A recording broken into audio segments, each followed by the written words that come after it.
Good morning, it's Friday, so for the first of our YouTube course updates videos.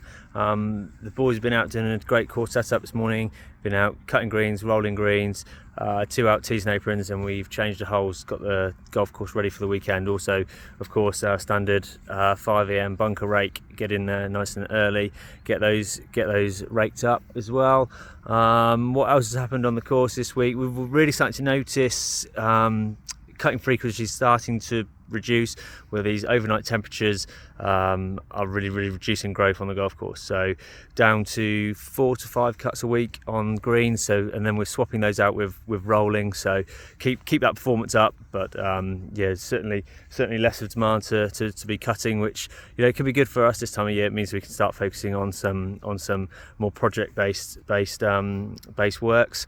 Elsewhere, we've also put a granular fertiliser out on the short game area, the first tee and the new white tees on 4 and 8. The short game area and the first are quite sand-based constructed tees, so they need a bit extra fertility, and then the new tees just needed a bit of a boost. So that's sort of what we've been up to on the course setups this week. So much of our time this week outside of setting the golf course up has been up here at the back of 12. We're extending the winter tee, the current existing winter tee down the bottom here. The idea of that is, as you can see, the white tees are up there. When it comes to moving the whites out of that area, it's quite a thin, small area where there's not a huge amount of wear and tear. Trying to keep the white markers in play for as long as possible in a measured course.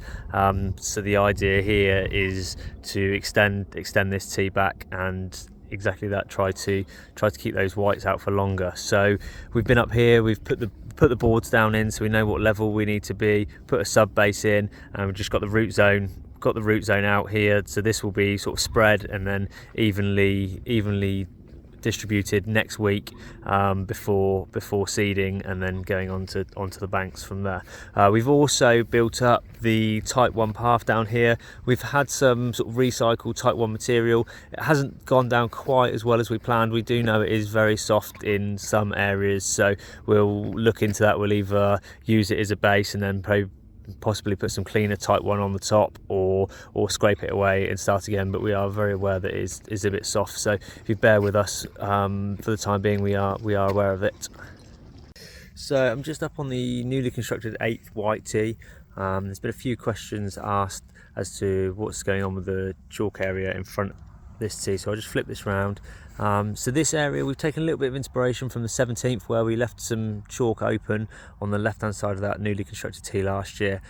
We quite like these chalk scrapes and leaving them open. Previously it was a really thick, weeded, heavy grassed area, and there have been a lot of balls lost just off the front of this tee should they have gone in there. So again, just opening up our chalk downland. We have a chalk scrape in there. Currently we've just been using it as a bit of a quarry to build up other projects, such as the 12th tee that's been extended, so we can try and stay within a measured course for longer in that white area. Also down near the first as well. What we really like doing is capping a lot of any mounds we make with chalk to reduce the nutrients that goes into that mound and stops the grass becoming so thick.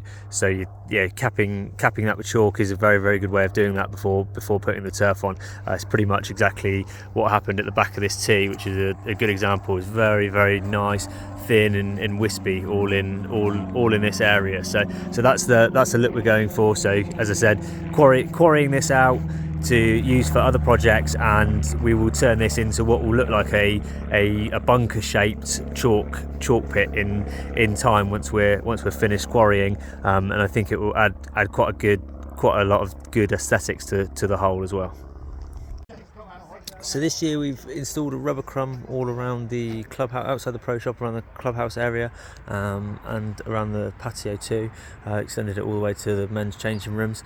That was performed by contractors, and then naturally behind contractors there's some work to do, so we decided the right thing to do was to upgrade the post and rail, and we put our sleepers in. We did all the rubber crumb around the sleepers we did in-house, as there was a bit left over, and so we've turfed all up to there. And all of these areas now, notice that they've all got hooks on, so we can open up every single one of those areas to control our wear and tear out onto the first hole. So yeah, had a great addition to front of house and tidying up the front. We've worked along the line, and then so this is sort of the last area where we can come out. We'll probably use this quite a lot in the winter to push all the golf off this way, and all the wear and tear sort of a little bit further out of sight, out of mind. Also installed a mound, or semi-installed a mound here. We're trying to have a bit of separation between the temp tees and the first hole. On the putting green that's around the corner there, we did have a health and safety incident last year where someone was hit, so we're just trying to increase a bit of height there, plant some gorse on to further increase that height, make that a little bit safer, and just block off that, separate that first hole and temp tees a little bit better.